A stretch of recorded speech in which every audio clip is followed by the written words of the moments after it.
Driver, गाड़ी दूसरे रास्ते पर मोड़ लें। यहाँ से रैली निकलने वाली है। गाड़ी में हूँ पर खबरों से दूर नहीं, क्योंकि जानते रहना लाजमी है। तो अभी अपना फोन उठाइए और समा SMS न्यूज अलर्ट्स हासिल करने के लिए SA टाइप कीजिए और भेज दीजिए 8125 पर। समा SMS न्यूज अलर्ट्स, जानते रहना लाजमी है।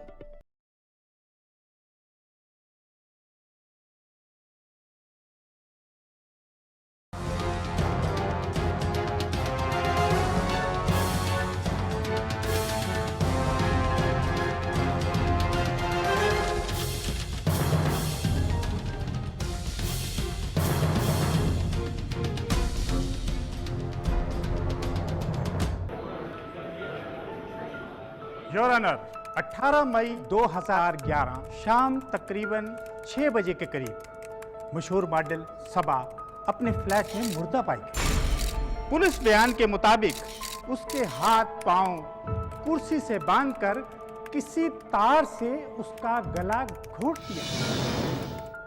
बिल्डिंग के चौकीदार का कहना है कि उसने उसी वक्त मुल्जिम वसीम अहमद को सबा के फ्लैट से निकलते हुए देखा।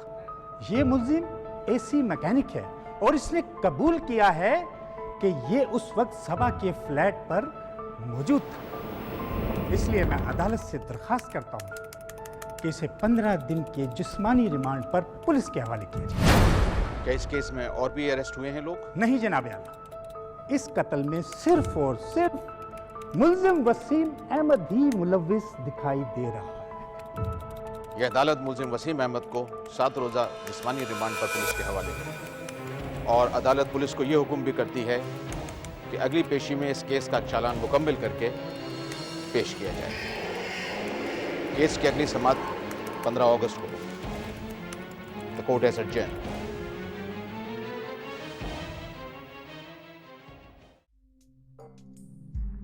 मिस आमना करीम, आप गरीब और बेसहारा लोगों के केस बिना किसी मुआवजे के लड़ती हैं। लोग कहते हैं कि इस तरह के केस लड़के आप सस्ती शोहरत हासिल करना चाहती हैं। क्या ये बात दुरुस्त है, ताकि आपको एक बड़ी वकील तस्लीम किया जा सके? लोगों का क्या है, लोग तो बातें करते ही रहते हैं और जिनकी अपनी नीयत ठीक नहीं होती ना, उनको दूसरों की नेकी पर भी शक होता है। और रहा मामला बड़ी वकील कहलाने का, तो सुप्रीम कोर्ट के अलावा पाकिस्तान की तमाम अदालतों में मैं पिछले 25 साल से प्रैक्टिस कर रही हूँ। और कुछ is that all? Thank you very much. मुझे थोड़ी जल्दी है केस की तैयारी करनी। Thank you very much.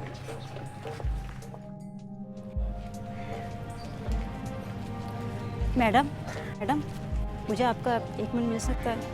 जी फरमाइए। मेरे शौहर मशहूर मॉडल गर्ल सबा के कत्ल के इल्ज़ाम में गिरफ़्तार हो गए हैं। मैडम, वसीम एक AC मैकेनिक हैं। वो एक शरीफ आदमी है। मैडम, उनका कोई पुलिस रिकॉर्ड नहीं है। प्लीज़ आप मेरी मदद कीजिए ना। मदद? मैडम, मैं आपकी फ़ीस की रकम तो अदा नहीं कर सकती, मगर जो कुछ भी मेरे पास है मैं बेच के आपकी थोड़ी बहुत रकम अदा कर सकती हूँ। देखो, पैसों की टेंशन नहीं लो। नाम क्या तुम्हारा? सफ़िया नाम है मेरा।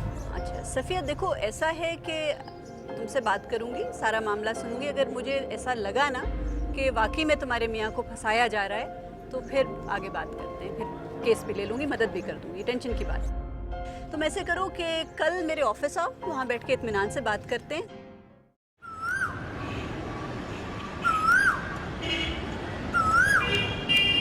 हाँ, मैंने देखी है मीडिया के ऊपर खबरें काफ़ी चल रही हैं। इतनी मशहूर मॉडल का कत्ल हुआ है, मीडिया हाइप तो क्रिएट करेगा। बहरहाल, तुम्हारे मियाँ का उससे क्या ताल्लुक था? मैडम, मेरे शौहर का कोई ताल्लुक़ नहीं था और मेरे शौहर AC मैकेनिक हैं और वो एक एयर कंडीशन कंपनी में काम करते हैं। हाँ, सबा की कॉल आई थी कि उसका AC ख़राब है, तो कंपनी ने मेरे शौहर को सबा के फ्लैट पर भेजा था। ये सारी तफसीलात तुम्हें कैसे मालूम?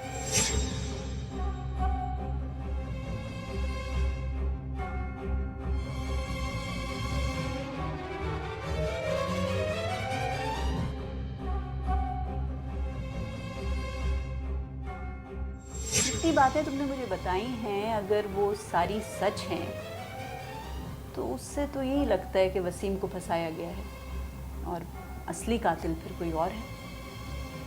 कौन से थाने में रखा है तुम्हारे मियाँ को?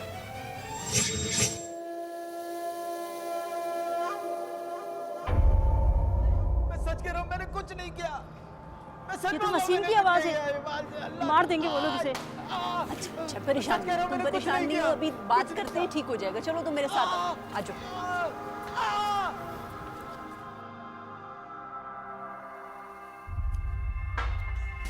अस्सलाम वालेकुम मैडम। अरे आज तो हमारी किस्मत ही जाग गई कि मैडम आमना कबीर हमारे थाने तशरीफ लाई हैं। ठीक है, मुझे ये बताओ कि ये साथ वाले कमरे पे तशद्दुद किस पे हो रहा है? अरे मैडम तशद्दुद कहाँ, कुछ पूछगछ चल रही है। मुझे बहुत अच्छी तरह पता है आप लोग किस तरह पूछगछ करते हैं। क्लाइंट है वो मेरा। अरे भाई इम्तियाज जी साहब, भाई उसको ड्राइंग रूम से निकाल के और लॉकअप करो, क्लाइंट है मैडम का। चलो मैडम, कुछ ठंडा गरम?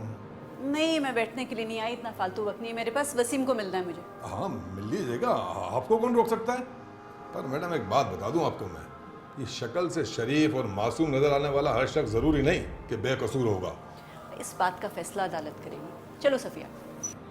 मैडम कुछ ठंडा फंडा तो।